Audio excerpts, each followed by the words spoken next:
Welcome to the motherfucking relay. We're covering today's top boxing news.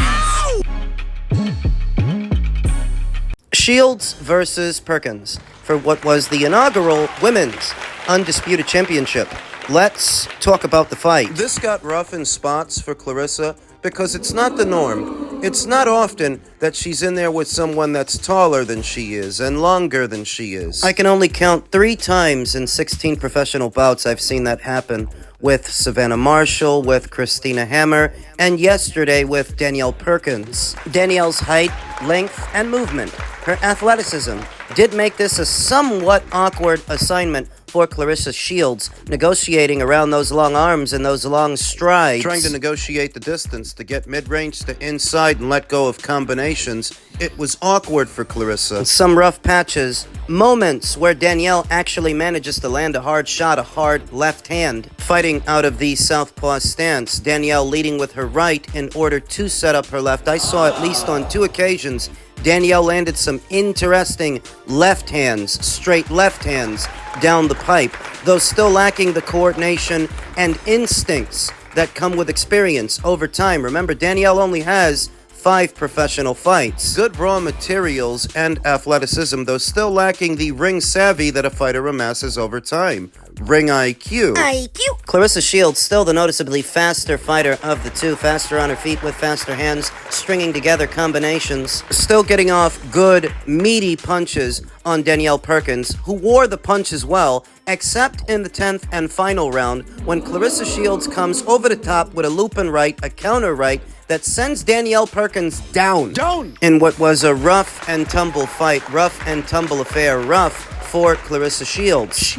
Now, what won Clarissa the fight was she was more accurate than Danielle and noticeably faster, so that made a difference, even though Danielle was noticeably taller and longer, arguably stronger. She got physical with Clarissa. Moments where she managed to back Clarissa into a corner. You could see how green Danielle was in those moments because she's basically got Clarissa right where she wants her, pinned down right in front of her, but she's just not letting go of the right punches, the right shots, letting go of her jab and then falling in, not giving herself enough room to work, which she needs because she's the taller, longer fighter of the 2. If you fall in, you're going to smother your own punches simultaneously coming within range of Clarissa's. And that happened quite a bit, accenting Danielle Perkins' inexperience, that a more experienced fighter would have doubled up on their jab, get a couple of short jabs out there just to keep Clarissa in front of you and line her up for the backhand instead of shooting the jab, stepping into it, then falling in. Smothering your own work. What may seem like a lot to ask from a 5-0 fighter who's 42 years old. Never fought for 10 rounds before yesterday. What I saw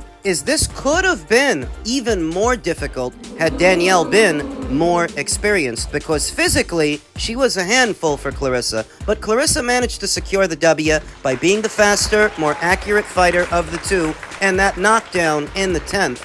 That certainly helped. Not the best advertisement for Clarissa Shields' self-proclaimed GWOAT status, greatest woman of all times. She didn't look too great yesterday. She didn't look too hot. What came to mind as I was watching this fight was Amanda Serrano's fight with Stevie Morgan ahead of the Katie Taylor rematch. Amanda Serrano moved up to 140 and had a fight with Stevie Morgan to help acclimate to the weight en route to the Katie Taylor rematch. Stevie Morgan actually had more fights going into the Serrano fight than Danielle Perkins had going into the Shields fight. Stevie was 14-1, naturally bigger than Amanda Serrano. She was a bit taller. But once the opening bell sounded, it didn't matter. Amanda's class was shining through. She completely dominated Stevie Morgan, out-hustled her, out-muscled her, and stopped her in 2 rounds. She was able to stay in character, where I think Clarissa struggled to stay in character yesterday with a 5-0 42-year-old fighter that had never fought for 10 rounds. As I was watching Clarissa's fight yesterday, that's what came to mind. That the Danielle Perkins fight for Clarissa should have been for her what the Stevie Morgan fight was for Amanda. Walk in the park. Amanda made it look easy, where Clarissa, she struggled yesterday, whilst claiming to be better than everybody else, whilst claiming that she is the greatest woman of all times. That is not what I saw yesterday. They manufactured 3 alphabet titles, 3 vacant ones, for yesterday's fight, meaning that nobody was holding them. Danielle Perkins herself was never heavyweight champion. They literally cooked up 3 titles out of thin air so that this fight could be for undisputed. And because they did, it doesn't have the same effect as Katie's undisputed run at 135 and fighting all of those champions that were there. It doesn't have the effect that her moving up in weight and challenging Chantel Cameron had, that she had to go through someone. A champion. Amanda's undisputed run at featherweight. The 3 champions that she had to fight, she had to go through. Heather Hardy, Erica Cruz, Sarah Mahfoud. Where Clarissa basically had 3 alphabet titles, 3 of them, gift-wrapped and ready for her for fighting a 5-0 fighter. I noticed a lot of empty seats. The reason for it is because Clarissa Shields was just saying how she's so much of a bigger star than Savannah Marshall that she doesn't need that fight. Yes you do. I noticed because she just tried to undermine the viewership for the Taylor versus Serrano rematch seen by something like 60 or 75 million people. I noticed how many empty seats there were in that arena yesterday. When Amanda Serrano fought Erica Cruz at the Garden, over 19,000 people showed up for that fight, and they were headlining. Clarissa headlined yesterday, and nowhere near that many people showed up. Terrence Crawford did, for moral support. Her beau, Papoose, he was there too, he performed. But what this should serve us as is a reality check for Clarissa and her fans who really want you to believe she's on par with Amanda or Katie in terms of drawing power. Yesterday's fight says otherwise. A lot of empty seats. I don't imagine she's going to stay at heavyweight because outside of Danielle Perkins, there's really no one else there to fight. So she's probably going to work her way down now. Work her way down to super middle, to middle. And that could take some time because she's gained some size. Yeah, I think it's going to take us some time to get back down to those weights that she hasn't made in roughly 2 years, maybe a little more than that. Outside of the manufactured titles they gift-wrapped for Clarissa, yesterday's fight was not a bad fight, but I wouldn't shout from the rooftops about it either. For everything Clarissa says about herself and her status as the best in the sport, I think that should have been a lot easier. In men's featherweight news, newly crowned WBC champion Stephen Fulton said, 4-time world champion, 2 weight division world champion, it's not about how you fall, it's about how you get back up and climb to the top. Philly, we're back. True warrior. Stephen Fulton managed to prove me wrong this weekend. I think he managed to prove a lot of people wrong. Just based on how he looked with Brandon when they first fought, and based on how he had just looked with Carlos Castro the fight before this weekend's fight, it looked like Stephen was going to get knocked out. That's what I thought. I mean, he got knocked down the fight before the Figueroa rematch. This was a pleasant surprise because I happen to like Stephen Fulton, and I think he's got more courage, more heart than your average PBC fighter. I always respected that he traveled to Japan for the Inoue fight, that he backed himself and he liked his chances, and even though it didn't work out, he was at least willing to try, where the PBC wanted to guide him in a different direction. They wanted him to move up in weight and fight Brandon again. He fought to get the Inoue fight. He fought to go through with it, and he did it. And even if it didn't work out, it's okay. Nobody's perfect, and there's no shame in losing to a fighter of Inoue's caliber. So now that he's a world champion again, it sets a great example that it's all right if you lose one fight. It's not the end of the world. You can come back. But in coming back and becoming a world champion, the old saying goes, heavy is the head that wears the crown. I got hella respect for Fulton, you know what I'm saying? But I genuinely feel like I'm the best fighter. I'm the better fighter between the two of us. Like, I feel like I box better than him. I feel like I will fight in the inside better than him. I feel like I'm faster than him, stronger than him, more disciplined in terms of like just stick to the game plan throughout the fight. That's just what it is, you know what I'm saying? I'm just really excited to prove what I'm saying right now. You know, I have a bunch of naysayers, which is, you know what I'm saying, which is more than expected, especially with Fulton's fans and whatnot. But I really believe I'll become WBC world champion. I'm fighting this year. Yes, sir. Young Shushu Carrington, ahead of this weekend's rematch between Brandon and Stephen, let it be known that he wants the winner. He said ranked number 1 for the WBC and WBO, number 2 for the WBA, and number 4 for the IBF. And not one of them champions has even uttered my name. Don't worry, y'all can't hide for much longer. I'm applying that pressure all of this year. He added, all respect to both fighters, both Brandon and Stephen, but I want the winner next. #WBC. So soon after becoming a world champion at a second weight, Stephen Fulton now faces a problem. Bruce is on his ass. When news broke that Mexico's own Rafael Espinoza would not be moving up in weight, he's going to stay at 126, he's going to stay WBO champion, I wondered what would Bruce Carrington do, because he's ranked pretty high with the WBO, but I didn't get the sense he's going to go after him, after Rafael. And it would seem we have our answer. He's not going to go after the brown belt, he's going to go after the green one.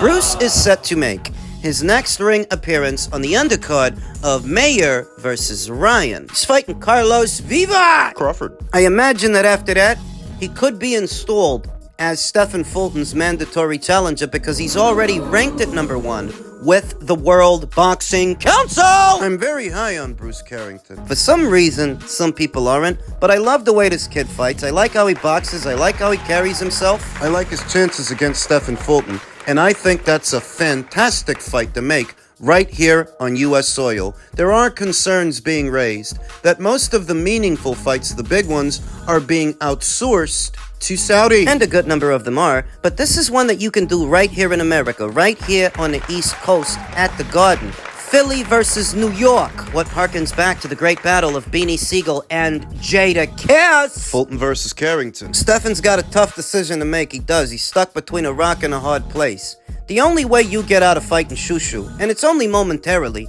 is by pursuing a unification match with one or some of the other champions at the weight. Currently, Angelo Leo is otherwise preoccupied, so is Nick Ball. Angelo is fighting Tomoki Kamita, and Nick Ball is fighting TJ Doheny. Only Rafael Espinoza is available at this time for a unification match. So, Stephen just fought, and he just became a 2-weight world champion, but this is a ticking time bomb. Bruce is coming. He's coming for you, and I hope you're ready. Oh yeah, Bruce is about to fight, but he's gonna make short work of that Vivas guy. Nobody worried about that. Worried about him. Bruce is gonna beat him, and then he's gonna come after you. He's gonna become your mandatory. If he does, and the World Boxing Council orders that fight, they're gonna force you into a situation where either you're gonna fight him, or you're gonna give him your belt, the one you just won. Forget about a purse bid and the PBC winning one, because they ain't got no money to win no purse bid against Top Rank. Not in that situation. I think Top Rank is more invested in Bruce than the PBC are invested in Stephen. So here is what I recommend, Stephen, if you're listening. You should go to Top Rank now. You should go to them and try to ink a 2 to 3 fight deal with Top Rank. One that will allow you to get in another fight right before a Carrington fight. You cannot afford to sit on the shelf. It took far too long for Stephen to get back out there after the loss to Naoya Inoue. All of a year. He can't afford to sit on the shelf like that right now. The featherweight division is a dangerous and unstable place right now with a lot of good fighters all in it, including Bruce Carrington. That's not even counting the champions. You go to Top Rank, you ink a 2 to 3 fight deal that allows you to get in a fight in the interim. A stay busy fight. People are gonna start to come after you, Stephen. And you know that. The ones with the belts and the ones without. Need to be ready. If you get ahead of this thing, go in a Top Rank voluntarily. Go in there yourself and ink in some kind of a multi-fight agreement. It allows you to stay busy, and you need to do that. You can't keep waiting for the PBC to sort you out when all they did were 5 shows last year. This improves your chances of hanging on to that green belt if you get ahead of this now. I may not like his chances against Bruce Carrington. And inactivity certainly will not improve them. So if you get out there and you get busy and you make sure you're sharp when the time comes, you stand a better chance. That's just a bit of advice. You don't have to listen to me. Do what you want. It's your life. It's your belt. Finally, as it pertains to the potential Canelo Alvarez versus Terence Crawford fight, news broke earlier today that a deal, an agreement, is in place for the two to meet in September. But that still begs the question as to who will Canelo Alvarez fight in May, because he does mean to get back out there in May. Who's he going to fight, and where's it going to be? There was a story a few days ago via Jake Donovan, some rumblings that Canelo Alvarez will be staying with the PBC for at least one more fight. Veteran boxing scribe Jake Donovan said, Canelo's plan was always to work with the PBC for a May show. Not sure what the details or whatever is being discussed for his Riyadh season deal. That seems to begin in September. It seems to start with the Crawford fight. But this was never going to affect his May date. Potential names in the running for a Canelo Alvarez-May fighter, Christian Mabili, who's supposed to be fighting Lele Sajo via the IBF champion William Skull, who's in the running for an Edgar Berlanga fight, and a Canelo fight. William Skull seems the most logical option to me, not just because it would give Canelo the chance to become a two-time undisputed champion at super middle, but William Skull is a boxer, is a mover, is a jabber,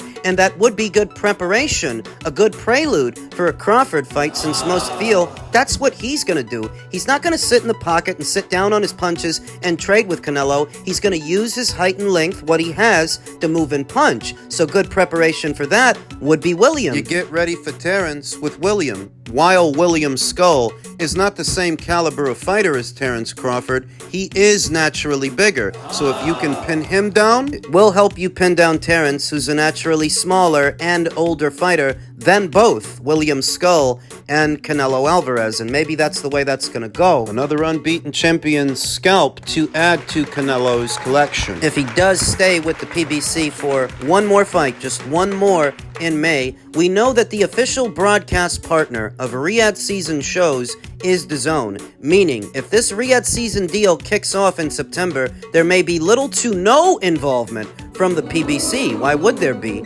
Terrence is in bed with Turkey. Turkey's broadcast partner is DAZN. They're the ones paying for the show. Turkey is. So what would you need from the PBC in that scenario? What are they providing? Nothing. And so many are still working so hard to keep David Benavidez's name attached to Canelo Alvarez. I thought it interesting that Eddie Reynoso was in attendance for this past weekend's fight between David Benavidez and David Morrell. Eddie Reynoso is not a guy to just fuss about. Time is money for Eddie Reynoso, and if he was there, it wasn't for no reason. He was scouting. The Riyadh season deal is said to be a 3-fight deal. So I'm going to assume that the Crawford fight would be the first fight of the deal, but what would be the second and what would be the third? Could David Benavidez? Could they have him in mind as being part of that deal? David Benavidez himself did tag Turkey to help make that Canelo Alvarez fight. That was months ago on Instagram. So I don't think the door is completely closed on a David Benavidez fight, but we'll see. Those answers will come. Crawford. In my previous video, we talked about how Terrence isn't going to be taking any fights in the interim. It's a straight shot to Canelo in September, meaning that